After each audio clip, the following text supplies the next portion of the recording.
મોડાસા નજીક 1.10 કરોડના સોના ચાંદીના દાગીનાની લૂંટની ફરિયાદ। સાયરા નજીક ટ્રાન્સપોર્ટના ટ્રકમાંથી 1 કરોડ 10 લાખના સોના ચાંદીની લૂંટ। 3 કિલો ચાંદી 700 ગ્રામ સોનાના દાગીનાની લૂંટ થયાની ફરિયાદ નોંધવામાં આવી છે। કારમાં આવેલા 4 શખ્સોએ ટ્રક રોકીને લૂંટની ઘટનાને અંજામ આપ્યાની ફરિયાદ। વધુ વિગતો સાથે સંવાદદાતા દેવાંગ ફોન લાઈન ઉપર જોડાયા છે। દેવાંગ, શું વિગતો આ કેસમાં પ્રાપ્ત થઈ રહી છે? ચોક્કસથી વાત કરવામાં આવે તો મોડાસાના સાયરા નજીક સોના ચાંદીના દાગીનાની લૂંટની ઘટના સામે આવી છે। ખાસ કરીને જે અમદાવાદથી જે ટ્રક રાજસ્થાન તરફ જઈ રહ્યો હતો ત્યારે સાયરા નજીક અજાણ્યા ચાર ઈસમો આવ્યા ગાડી લઈને અને ટ્રકને રોકવામાં આવ્યો।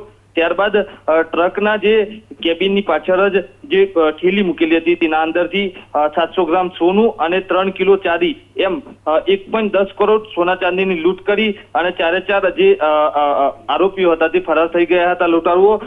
હાલ તો અમદાવાદ ટ્રાન્સપોર્ટ માલિકે મોડાસા રૂરલ પોલીસ સ્ટેશનમાં ફરિયાદ નોંધાઈ છે। સમગ્ર મામલે મોડાસા પોલીસ દ્વારા તપાસ તેજ કરવામાં આવી છે। જી આભાર દેવાંગ વિગતો આપવા માટે।